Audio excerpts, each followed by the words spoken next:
चर्चा में गए रहनी मन्नत मांगले रहनी कि हे शिव गुरु तनी सबके घर में जैसे बबुआ बबुनी खेले है तनी हमरो घर में तनी खेले तो और चर्चा धूमधाम से कराई और कौना भाव में कहा तनी हंस के मुस्कुरा के तनी झूम के बोले कहना है का हार किसी गुरु के दिहल लाला नवा है नाना दो खेले लाया गानवा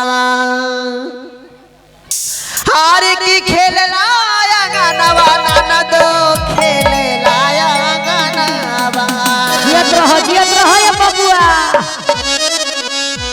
हार की खेल लाया गानवा नाना दो खेले लाया गानवा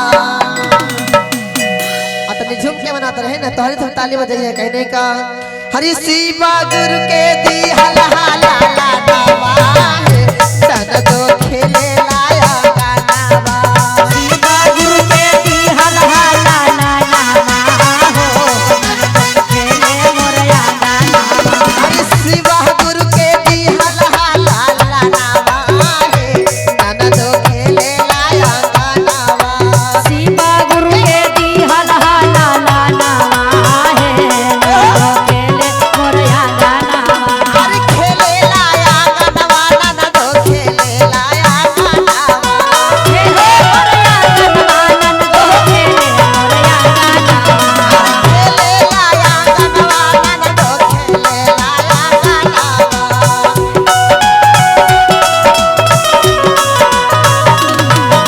शिवा गुरु के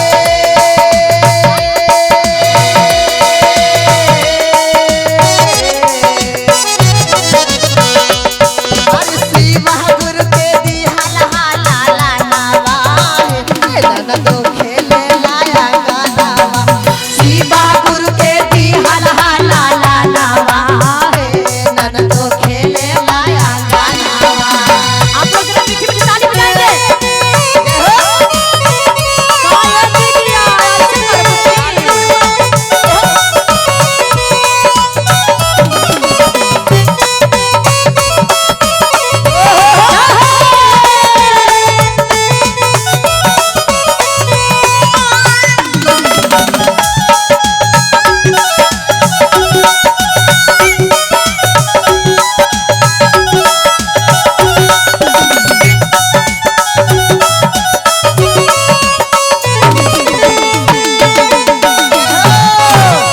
क्या बात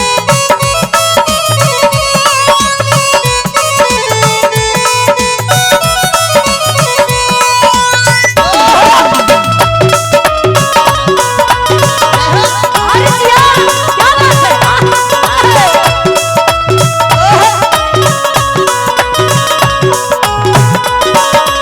और कहा तरीका का कहलू ये भौजी शिव गुरु के दी हला नवा हाँ जी। आ खेले ला हमरो अंगनमा नवा जी आ देख के हमरो जुड़ा गइल नयनवा नयनमा। और कहा तारी का कहता रे चारा चा में गइल रहनी पगले रहनी माना जाने गोहिल रोही मानत रहनी माना अरे चारा चा में गइल रहनी पगले रहनी माना मंगले रहनी मानत हो मंगले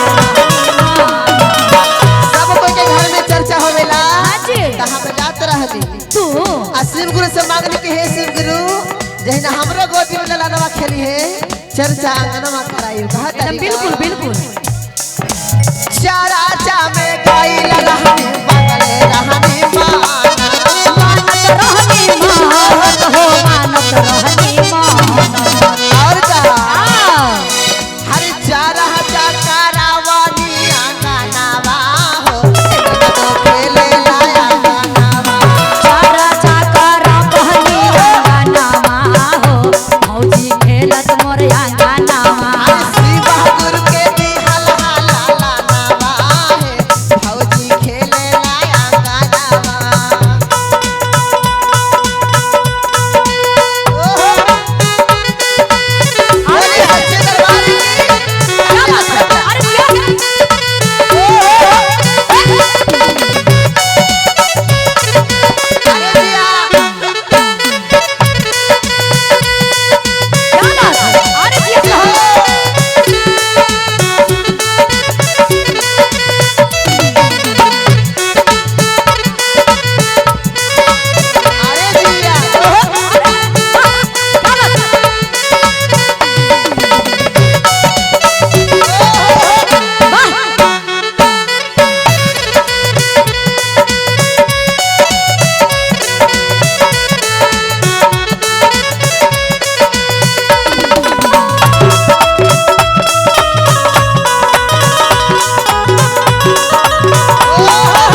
के दी हल हाला लालावा हे भौजी खेले लाया गानावा शिवा गुरु के दी हल हाला लालावा हे भौजी खेले मोरया गानावा शिवा गुरु के दी हल हाला लालावा हे गमदो खेले लाया गानावा शिवा गुरु के दी हल हाला लालावा हे भौजी खेले मोरया गानावा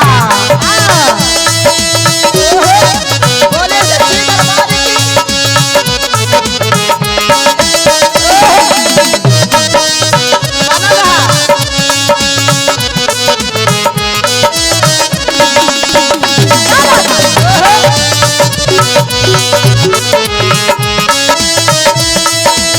अरे दिया हो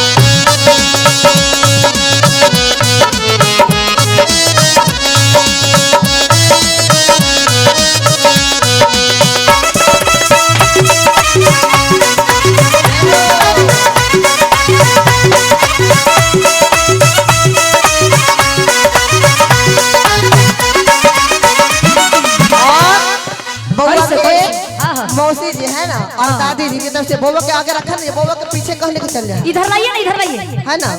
लाइए बाबू। बहुत बहुत आशीर्वाद आता है तो महादेव इनको सारे मनोकामना को पूर्ण करिए, हमेशा जय जयकार रखे। हाँ जी। और कहने का कहलू बबुआ जब हमरा के भाई हाँ। तो कौन कौन खुश होलन आ कौन कौन नाराज होलन।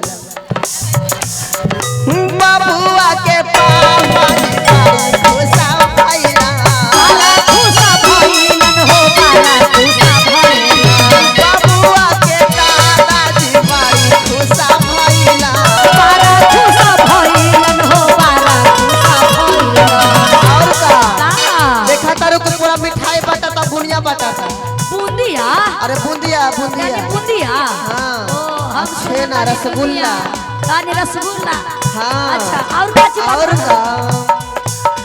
गामे गामे बाटालन मिठाइया है, नाना तो खेले लाया गानावा, गावे गावे बाटालन रसगुल्ला है, नाना तो खेले हमारे खेले लाया गानावा, हमारे खेले लाया गानावा, खेले लाया गनवा भौजी, खेले लाया गनवा, खेले लाया गानावा, नाना तो खेले लाया गानावा, खेले लाया गनवा भौजी, खेले लाया गनवा।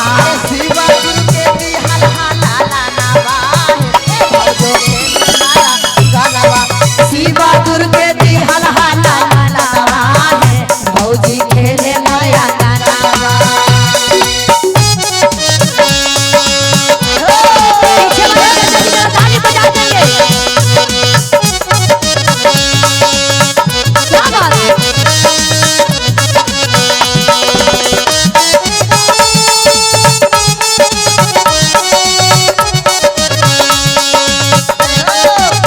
बोले शिवपुर महाराज की। कौन वाले भैया?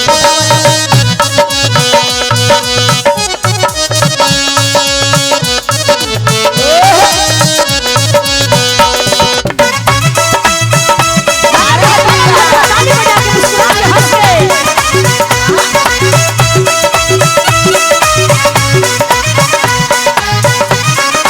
और कहा तनिका का कहलू रे काजल जी? बाबुआ के चाची जी बड़ा खुशा भइला, बाबुआ के बड़े मम्मी बड़ा खुशा भइल।